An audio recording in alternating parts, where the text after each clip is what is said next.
نحمده ونصلي على رسوله الكريم اما بعد. اس سے پہلی مجلس میں میں نے آپ حضرات کے سامنے یہ بات عرض کی تھی کہ اللہ تعالیٰ کی بے شمار نعمتیں ہر بندے پر ہیں اور ہر لمحے بے شمار نعمتیں نازل ہو رہی ہیں، لیکن بندہ ناشکرا ہے. اور اللہ تعالیٰ کا صرف اتنا سا آپ سب حضرات سے اور ہم سے یہ حکم ہے کہ کبیرہ گناہوں سے اپنے آپ کو بچاؤ اور اللہ تعالیٰ کی اطاعت اور فرما برداری بجا لاؤ. بس یہ دو باتیں ہیں. اسی کی تفصیل میں آپ کے سامنے عرض کر رہا تھا گزشتہ مجلس میں کہ ذرا نعمتوں کو دیکھیں ہم اللہ تعالیٰ کی جو اس نے ہمیں عطا فرما رکھی ہیں، اور پھر یہ دیکھیں کہ ہم ان نعمتوں سے کیا کیا کام لے رہے ہیں. اور میں زیادہ دور کی نعمتوں میں نہیں گیا تھا، بلکہ صرف میں نے انسان کے بدن میں اور اس کے جسم میں اللہ نے جو جو نعمتیں بھر رکھی ہیں ان کا تھوڑا سا ذکر کیا تھا. چنانچہ میں نے سب سے پہلے آنکھ کو لیا تھا کہ آنکھ ہے اور نظر ہے انسان کی، بہت بڑی نعمت ہے اللہ تعالی کی. ہم کیا اس کا شکر ادا کر رہے ہیں؟ کان ہیں جن سے سنتے ہیں، ہم دنیا بھر کی باتیں سنتے ہیں. کتنی بڑی نعمت ہے اللہ تعالیٰ کی یہ کہ اگر اس میں ذرا سی خرابی پیدا ہو جائے تو آدمی اس خرابی کو درست کرانے کے لیے اپنا تمام مال خرچ کر دیتا ہے. اتنی بڑی نعمت ہے یہ کام، لیکن ہم اس نعمت کا کیا شکر ادا کر رہے ہیں؟ اس کا تھوڑا سا جائزہ میں نے گزشتہ مجلس میں آپ کے سامنے پیش کیا تھا، اور اسی طریقے سے میں انسانی بدن میں جو جو اعضاء واقع ہیں ان کا تھوڑا تھوڑا جائزہ آپ کے سامنے پیش کروں گا. چنانچہ اب اور آئیے، انسان کو اللہ تعالیٰ نے ناک عطا فرمائی جس سے سونگھا جاتا ہے، اور اس کو قوت شامہ اللہ تعالیٰ نے دی، سونگھنے کی قوت دی. کیوں دی ہے؟ یہ تو اس سے پوچھئے کہ جو اس قوت سے محروم ہو گیا. ہم تو صرف اتنا جانتے ہیں کہ اگر یہ قوت نہ ہو انسان کے بدن میں، یہ سونگھنے کی قوت، تو پھر وہ نجس اور غلیظ چیز کے اندر، پاکیزہ اور ناپاک چیز کے اندر، اور اسی طریقے سے بدبودار اور خوشبودار کے اندر کوئی فرق نہیں کر سکتا. چنانچہ وہ غلاظت بھی کھا لے گا کیونکہ اس کی قوت شامہ اور ناک بیکار ہے. وہ بدبودار چیزیں بھی کھا لے گا کیونکہ وہ قوت اس کی بیکار ہے. خوشبو اور بدبو کے درمیان اسے کوئی امتیاز حاصل نہ ہو. اور یہ تمام جہان رنگ و بو، یہ عالم، اس میں خوشبو بھی ہے، بدبو بھی. یہ قوت اللہ نے عطا فرمائی اسی لیے کہ انسان سونگھ کر اچھی اور خوشبودار چیزوں کو استعمال کرے اور بدبودار چیزوں سے بچائے. ہم تو اتنا سمجھتے ہیں کہ اگر یہ قوت شامہ نہ ہوتی، یہ سونگھنے کی قوت نہ ہوتی، تو پھر معلوم نہیں ہم کیا کیا کر جاتے. ہماری شرافت کو بھی دھبا رکھتا اور ہماری پاکیزگی کے اوپر بھی داغ آ جاتا. اتنی بڑی نعمت اللہ نے عطا فرمائی. اس نعمت کا شکر ہم کس طرح ادا کرتے ہیں ذرا دیکھ لیجیے. نعمت تو عطا فرمائی تھی اس لیے کہ ہم خوشبودار چیزوں کو پہچان کر ان کو استعمال کریں، اور بدبودار چیزوں کو پہچان کر ان سے اپنے آپ کو بچائیں. لیکن اکثر انسان، سب نہیں، یعنی کافر انسان، وہ اس قوت شامہ سے عجیب و غریب کام لیتے ہیں. ایسے کام لیتے ہیں کہ جو اللہ تعالیٰ کو ناپسند ہے. وہ سونگھتے ہیں شراب کی بدبو اور اسی میں مست رہتے ہیں. وہ سونگھتے ہیں اور چیزوں کی بدبو اور خنزیر کی بدبو اور اسی میں مگن ہو جاتے ہیں. اور ہمارے یہاں جو قوم ہندو قوم وہ سونگھتی ہے اس سے گائے کے پیشاب کی بدبو اور اس کو عبادت سمجھتی ہے. یہ حق شکر ادا کیا ہے انسان نے اس نعمت کا. اللہ کا فضل و کرم ہے کہ مسلمان اس سے محفوظ ہیں. وہ پہچانتے ہیں نجاست کو، غلاظت کو، پاکی کو، ناپاکی کو، خوشبو کو اور بدبو کو. اور یہ اسلام کی برکت سے اور ایمان کے طفیل سے بدبودار چیزوں سے وہ بچتے ہیں اور خوشبودار چیزوں کو وہ خرید لاتے ہیں. اور نیچے آئیے تو ایک منہ ہے، دہانہ ہے یہ، جس کی عجیب اور جس کے اندر اللہ تعالیٰ کی عجیب و غریب صنعت نظر آتی ہے. میں تو اس موضوع پر ہوں نہیں کہ کیسی صنعت ہے اس میں، وہ تو ڈاکٹر لوگ جانے. ایک مستقل شعبہ ہے اس سلسلے میں جو منہ اور زبان کے اور حلق کے بارے میں تجربے کرتا ہے اور مہارت حاصل کرتا ہے. مجھے تو اس کے اندر سے صرف ایک چیز کا بیان کرنا مقصود ہے جو ہے زبان. یہ زبان ہر ایک کو اللہ نے عطا فرمائی.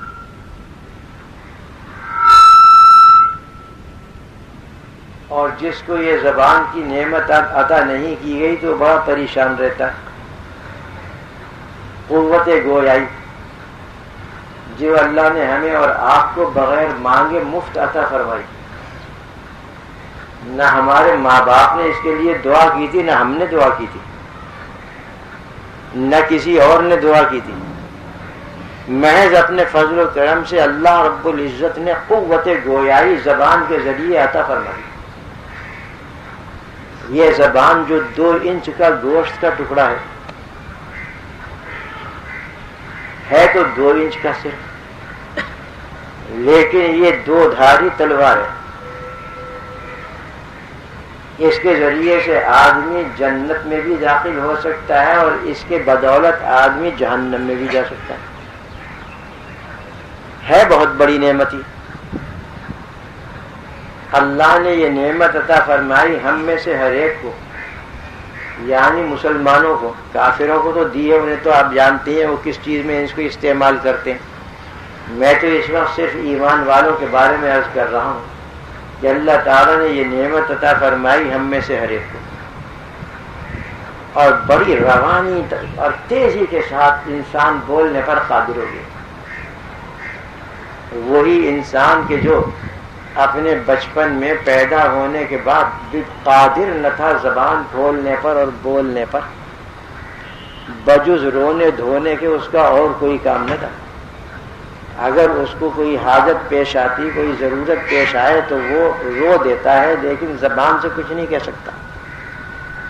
وہی انسان، وہی عاجز اور حقیر انسان کہ جو اپنی طفولیت کے زمانے میں اور اپنی پیدائش کے بعد اس حال میں تھا کہ بول نہیں سکتا تھا، زبان کی حرکت نہیں دے سکتا تھا، اور ہم سب اس حال سے گزرے ہیں.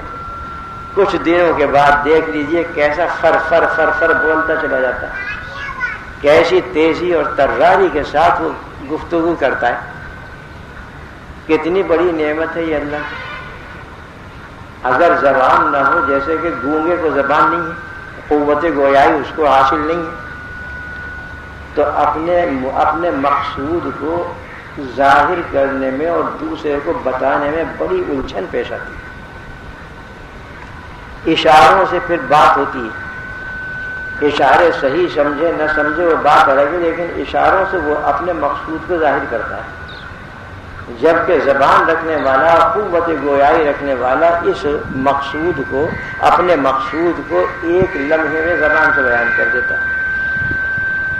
یہ قوت گویائی اللہ نے عطا فرمائی ہر مومن کو، ہر مومنہ کو. کس لیے عطا فرمائی حضرت؟ ہے بہت بڑی نعمت. جیسا کہ آپ لوگ اس کی قدر نہیں کرتے، ہم بھی نہیں کرتے، کیونکہ یہ نعمت ہمیں مفت ملی ہے، اس لیے ہم اس کی قدر نہیں کرتے کس لیے عطا فرمائی اللہ تعالیٰ نے اور ہم کس میں استعمال کر رہے ہیں، ذرا اس کا جائزہ لے لیجیے۔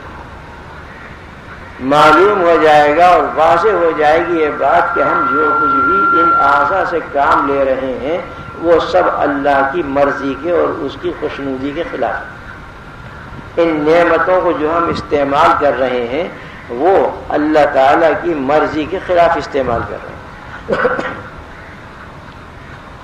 یہ تو اس لیے عطا فرمائی تھی زبان اللہ تعالیٰ نے اور قوت گویائی اس لیے دی تھی بندے کو، مومن اور مومنہ کو، کہ اس کو اپنے اللہ کی ذکر میں اور اپنے رب کے ذکر میں مشغول رکھے۔ بس اس زبان سے کوئی بات صادر ہو، کوئی کام، کوئی کلام نکلے تو وہ اللہ کے نزدیک اچھا ہونا چاہیے۔ قرآن کریم کی تلاوت کرے اور کچھ نہیں تو اپنی زبان سے اللہ اللہ اللہ اللہ سبحان اللہ تیسرا کلمہ وغیرہ پڑھتا رہے، درود شریف کثرت سے پڑھے اپنی زبان سے، اللہ سے دعائیں کرتا رہے زبان کے ذریعے۔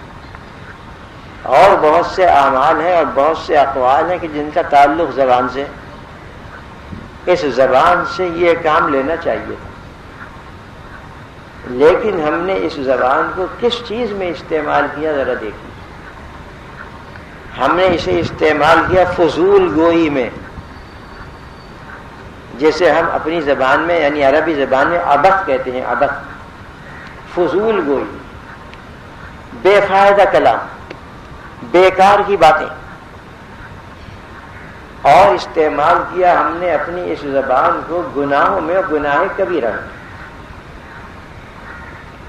چنانچہ جھوٹ ہم کس سے بولتے ہیں ذرا بتا دیجیے۔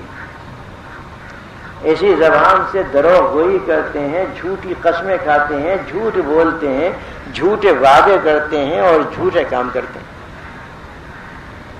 کیا اس لیے اللہ نے عطا فرمائی تھی یہ زبان؟ اسی زبان سے ہم غیبتیں کرتے ہیں، اور کیسی کیسی غیبتیں کرتے ہیں اللہ محفوظ رکھے ہم سب کو۔ شمار نہیں کر سکتے ہم اس بات کو کتنی غیبتیں ہم کرتے ہیں۔ خصوصاً مردوں کے اندر تو یہ عادت ہے، ہمارے اندر اور زیادہ ہے اور خواتین میں تو اور زیادہ ہے۔ غیبت کا مفہوم ہر مسلمان جانتا ہے، ہر خاتون جانتی ہے، آپ اور ہم بھی جانتے ہیں۔ یعنی کسی کی برائی زبان، کسی کے بارے میں ایسی بات زبان سے کہنا کہ اگر اس کو معلوم ہو جائے تو ناگوار گزرے، اسے یہ غیبت ہے۔ یہ غیبت اس وقت ہے کہ جب سچی بات کہی ہو، یعنی کسی شخص کے اندر کوئی بات ہے وہ اور ہمیں معلوم ہے، ہم اس بات کو دوسرے کے سامنے نقل کرتے ہیں اور وہ بات سچی ہے، لیکن وہ ایسی ہے کہ جب معلوم ہوگا اس شخص کو تو اس کو وہ ناگوار گزرے گا کہ اس نے کیوں یہ بات کہی۔ یہ غیبت ہے۔ اور آپ یہیں سے سمجھ گئے ہوں گے کہ اگر جھوٹی بات کسی کے حق میں کہی جائے تو وہ بہتان، غیبت ہو یا بہتان، چغلی ہو یا گالی گلوج، فحش گوئی ہو یا اور کچھ، یہ سب اسی زبان سے ہوتا ہے، اور اس قدر کثرت سے ہوتا ہے کہ اس کو بیان نہیں کیا جا سکتا۔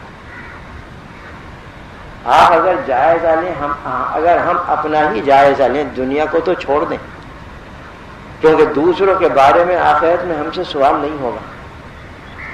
ہم سے جو کچھ سوال ہوگا، جو کچھ بھی باس پرس ہوگی، وہ اپنے بارے میں ہوگی۔ اس لیے پہلے ہمیں اپنا جائزہ لینا چاہیے، دوسروں کو چھوڑ دینا چاہیے۔ تو اگر ہم اپنا جائزہ لیں، صبح سے شام تک اور شام سے رات تک کتنی غیبتیں ہم کرتے ہیں، کتنے جھوٹ ہم بولتے ہیں، کتنی چغلیاں ہم کھاتے ہیں، کتنے بہتان اور الزام دوسروں پر لگاتے ہیں، کتنی فحش گوئی کرتے ہیں، کتنی گالیاں دیتے ہیں، اور کتنی لوگوں کی آبرو ریزی کرتے ہیں اپنی زبان کے ذریعے، تو ایک بہت بڑا دفتر ہمارے سامنے آ جائے گا۔ اتنا بڑا دفتر سامنے آ جائے گا کہ ہم حیران رہ جائیں گے کہ اتنے تھوڑے سے وقت میں ہم نے اتنے بڑے بڑے کبیرہ گناہ کیسے کر لیے. 18 گھنٹے کے اندر اتنے عظیم گناہ اور اتنے کثیر تعداد میں ہم نے کیسے کر لیے. اتنے بڑے بڑے دفتر سامنے آئیں گے ان کبیرہ گناہوں، اور اس کو بیان کرنے کی بالکل ضرورت نہیں کہ ان کبیرہ گناہوں کا وبال کیا ہوگا اور ان کے نتائج اور اثرات اس دنیا میں کیا مرتب ہوں گے، اس لیے کہ یہ تقریباً ہر ایک جانتا ہے. جھوٹ سے کیا نتیجہ نکلتا ہے اور اس کا دل کے اوپر کیا اثر پڑتا ہے، غیبت اور چغلی وغیرہ کا کیا نتیجہ ہوتا ہے اور قلب کے اوپر اس کا کیا اثر پڑتا ہے. یہ ایک ہے تو مستقل موضوع، لیکن چونکہ یہ سب سے سستا اور ارزاں گناہ ہے ہمارے یہاں، سب سے سستا، کہ جس میں کوئی محنت کرنا نہیں پڑتی اور گناہ نقد مل جاتا ہے، غیبت کا، جھوٹ کا، چغلی کا. اس لیے میں اس میں تھوڑا سا ضرور عرض کروں گا. جھوٹ وہ بری چیز ہے حضرت، اللہ تعالی ہمیں سب کو محفوظ رکھتے ہیں. وہ بدترین چیز ہے کہ جس سے قلب میں کجی اور ٹیڑھ پن پیدا ہو جاتا ہے. حدیث شریف میں جیسا کہ آپ حضرات جانتے ہیں کہ انسان جھوٹ بولتا ہے اور حتیٰ کہ جھوٹ بولنے کا عادی ہو جاتا ہے، اور پھر اللہ کے یہاں اسے کذاب لکھا جاتا ہے، یعنی جھوٹوں کی فہرست میں اس کا نام داخل ہو جاتا ہے. اور آپ پڑھ چکے ہیں کہ کذاب پر یعنی کاذب پر اللہ کی لعنت ہوتی. تو شکل اول سے نتیجہ نکلا کہ کاذب پر اللہ کی لعنت، لعنت اللہ علی الکاذبین، جھوٹ بولنے والے پر اللہ کی لعنتیں برستی ہیں. اور اللہ کی لعنتیں جس کے اوپر برسیں، بتائیے دنیا میں اسے فلاح حاصل ہوگی یا آخرت میں کامیابی حاصل ہوگی؟ ناممکن. جب تک وہ اس کام کو نہیں چھوڑے گا فلاح و کامیابی حاصل نہیں ہو سکتی. جب تک وہ اس گناہ سے سچی توبہ نہیں کرے گا اسے کامیابی حاصل نہ ہوگی، بلکہ اس کی گردن میں تو لعنت کا طوق پڑ جائے گا. اللہ محفوظ رکھے. یہ کذب اور جھوٹ بدترین چیز، اس کے اندر بدبو ہے، کیونکہ گناہوں میں بدبو ہوتی ہے جبکہ نیکیوں کے اندر خوشبو ہوتی ہے. یہ بدبو اور خوشبو ہمیں تو محسوس نہیں ہوتی، نہ کسی دوسرے کو محسوس ہوگی، لیکن جو فرشتے ہمارے ساتھ رہتے ہیں انہیں محسوس ہوتی ہے. ہر انسان کے ساتھ فرشتے ہیں، جیسا کہ آپ جانتے ہیں، اور قرآن کریم میں بھی مختلف قسم کے فرشتے انسان کے ساتھ رہتے ہیں جن کی ڈیوٹیاں الگ الگ ہیں. وہ فرشتے محسوس کر لیتے ہیں، ان کو گناہوں میں بدبو اور نیکیوں میں خوشبو کا ادراک ہو جاتا ہے، پہچان لیتے ہیں. نیکیوں کی خوشبو جدا جدا ہے، نماز کی خوشبو الگ، روزے کی خوشبو الگ، تلاوت کی خوشبو الگ، ذکر الہی کی خوشبو الگ، وہکذا اسی طریقے سے گناہوں کی بدبو بھی جدا جدا ہے. جھوٹ بولنے کی بدبو بدترین اور غلیظ ترین ہے. غیبت میں بدبو ہے، چغلی میں بدبو ہے، زبان سے متعلق ورنہ اور گناہ کبیرہ ہیں ان میں بدبو ہے. تو اس بدبو کا ادراک کر لیتے ہیں اور پہچان لیتے ہیں فرشتے، جس طرح خوشبو کو پہچان لیتے ہیں. حدیث بخاری کے اندر آیا کہ جب کوئی بندہ جھوٹ بولتا ہے تو رحمت کا فرشتہ اس جھوٹ کی بدبو سے 1 میل دور بھاگ جاتا ہے. گویا جھوٹ کی بدبو 1 میل دور تک جاتی ہے. وہ فرشتہ ٹھہر نہیں سکتا اس بدبو کے سامنے. اتنی غلیظ بدبو ہوتی ہے، اتنی سخت ترین بدبو ہوتی ہے جھوٹ میں کہ فرشتہ ٹھہر نہیں سکتا. اور اس نے تو بولا ہے ایک جملہ جھوٹ کا، لیکن اس کی بدبو پہنچی ہے 1 میل دور تک. اس لیے وہ فرشتہ 1 میل دور بھاگ جاتا ہے. حدیث شریف بخاری میں موجود ہے، آپ پڑھ لیں گے انشاءاللہ تعالی. اب بتائیے یہ جھوٹ زبان سے صادر ہوا یا نہیں ہوا؟ جھوٹ کا مرکز زبان ہے یا نہیں؟ آدمی جھوٹ بولتا ہے شروع میں تو کم، پھر رفتہ رفتہ رفتہ رفتہ وہ اس کا عادی ہو جاتا ہے، اور کیفیت یہ ہو جاتی ہے کہ اس کے بغیر جھوٹ بولے ہوئے مزہ نہیں آتا. جب جھوٹ کی اس مقام پر پہنچ جائے تو ایسے کاذب اور ایسے جھوٹے آدمی کا قلب ٹیڑھا ہو جاتا ہے، اب وہ ہدایت پر نہیں رہ سکتا، وہ اب سچائی کو قبول نہیں کر سکتا. ٹیڑھ پیدا ہو جاتی ہے اس کے اندر، اور گناہوں سے قلب میں کجی آتی ہے، کسی گناہ سے کم، کسی گناہ سے زیادہ. تو جھوٹ ایسی بدترین لعنت ہے کہ اللہ کی لعنتیں اس پر برستی ہیں. اسی طریقے سے فرشتہ اس کی بدبو سے 1 میل دور بھاگ جاتا ہے، اور جب رحمت کا فرشتہ بھاگ گیا تو بتائیے رحمتیں کہاں سے آئیں؟ اس لیے اللہ کی لعنتیں اس کے اوپر برستی ہیں، اور جب تک وہ سچی توبہ اس سے نہیں کرے گا اسی لعنت میں گرفتار رہے گا. یہ جھوٹ جو ہمارے نزدیک نہ صرف جائز بلکہ معاشرے کا اور ہمارے گھروں کا اور ہمارے خاندانوں کا اور بیوی بچوں کی عادت بن گئی. یہ ایسی بدترین چیز ہے. جھوٹ سے حضور اکرم صلی اللہ علیہ وسلم نے روکا ہے امت کو، بلکہ وہ اسباب کہ جو جھوٹ تک لے جانے والے ہیں ان سے بھی منع فرما دیا. جیسا کہ آپ جانتے ہیں حدیث کے اندر آیا ہے، مشکات شریف میں یہ حدیث موجود ہے کہ ایک صحابی عورت نے حضور اکرم صلی اللہ علیہ وسلم کے سامنے اپنے چھوٹے بچے کو بہلانے کے لیے یہ کہا کہ یہاں پر آؤ، میں تمہیں کوئی چیز دوں گی، اور مٹھی بند. آپ نے پوچھا ان سے کہ اگر یہ بچہ آ جائے تو تم کیا دو گی؟ انہوں نے کہا، عرض کیا کہ یا رسول اللہ میرے ہاتھ میں کھجوریں ہیں، یہ میں دے دوں گی. آپ نے فرمایا کہ اگر کوئی چیز نہ دیتی اور بہلانے کے لیے ایسے ہی بلاتی تو یہ جھوٹ ہوتا. بچوں کو بہلانے کے لیے چیز کے بہانے سے بہلاتے ہیں کہ چیز لے لو، اور ہوتا کچھ بھی نہیں. اس کو بھی آپ نے جھوٹ قرار دیا 2 وجہ سے. ایک تو اس وجہ سے قرار دیا کہ خود اس ایسا کہنے والے نے غلط بات کہی ہے جس کا وبال اور جس کا گناہ اس کو ملے گا.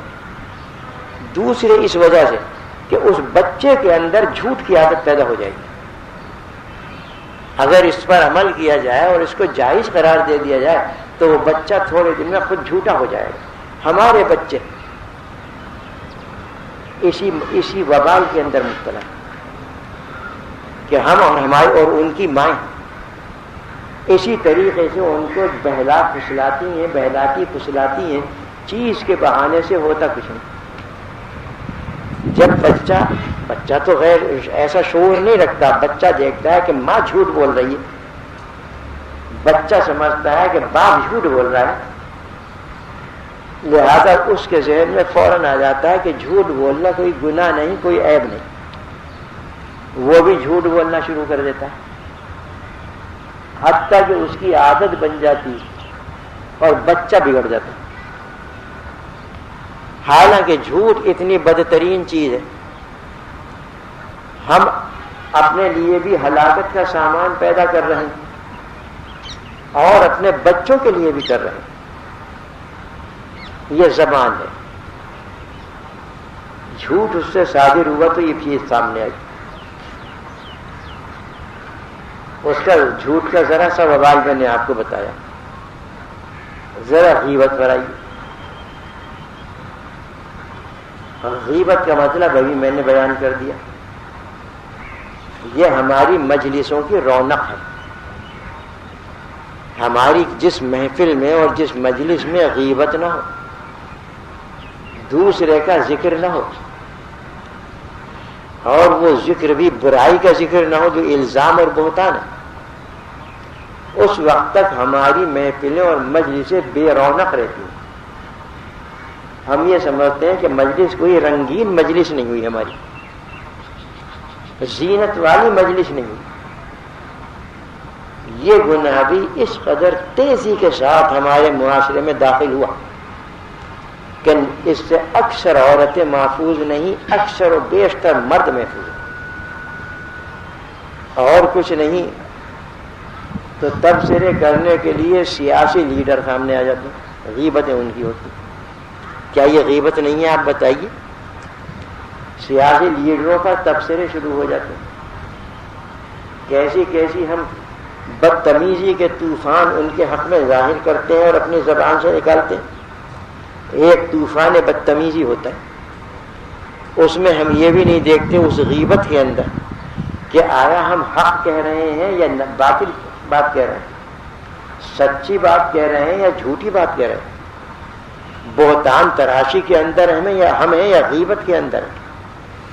اور اپنے دل کے حوصلے اور جذبات ان سیاسی لیڈروں کے خلاف ہم خوب نکالتے ہیں اپنی زبان سے.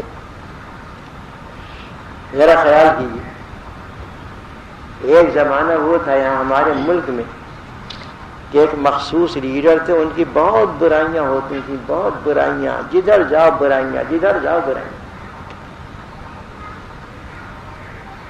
میں نے اپنی ایک مجلس میں بلکہ ایک جلسے میں کہہ دیا کہ ٹھیک ہے، ان کا جو معاملہ ہے وہ جانے اور ان کا رب جانے، لیکن میں یہ سمجھتا ہوں کہ جس قدر لوگوں نے اس کی غیبتیں کی ہیں، ان لوگوں کی نیکیاں آخرت میں جب اس شخص کو دی جائیں گی تو وہ ممکن ہے کہ نجات پا جائے، اور ممکن ہے کہ ہم لوگ جو غیبت کے اندر مبتلا ہیں ہم ہلاک ہو جائیں. اللہ نے ایسا ڈالا کہ پھر اس کے بعد اس مجلس میں جتنے شریک تھے انہوں نے اس کا ذکر بالکل بند کر دیا. ہم سے تو نہیں پوچھا جائے گا آخرت میں کہ بھئی فلاں سیاسی لیڈر نے کیا کیا، ہمیں جواب دو. ہم سے تو یہ پوچھا جائے گا کہ تم نے فلاں سیاسی لیڈر کے بارے میں یہ بات کیوں کہی، اس کی یہ برائی تم نے کیوں بیان کی. ہم سے یہ پوچھا جائے گا، اور اس کا جواب دینا آپ سمجھتے ہیں کہ ہمارے لیے دشوار ہوگا. غیبت تو اتنا بدترین گناہ ہے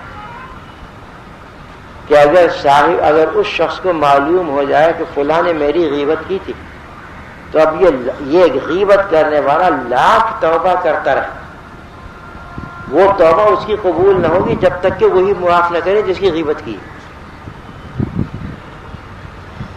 لاکھوں مرتبہ سچی توبہ کر لے اپنی غیبت سے، لیکن چونکہ یہ حقوق العباد میں سے ہے اس لیے اللہ تعالیٰ اس کی اس توبہ کو قبول نہیں فرمائیں گے جب تک کہ وہ شخص معاف نہ کرے کہ جس نے غیبت کی، جس کی غیبت کی گئی ہے، جب تک وہ معاف نہ کرے.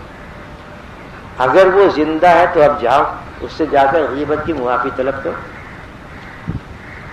ممکن ہے معاف کر دے، ممکن ہے معاف نہ کرے، اس لیے کہ اس کا تو بڑا فائدہ ہے کہ آخرت میں اسے آپ کی نیکیاں کہ جو آپ نے بہت ہی محنت اور مشقت کے بعد تیار کی ہیں اور حاصل کی ہیں اسے مفت میں مل جائیں گی، اس کا تو فائدہ ہے. تو ممکن ہے وہ معاف نہ کرے. اور اگر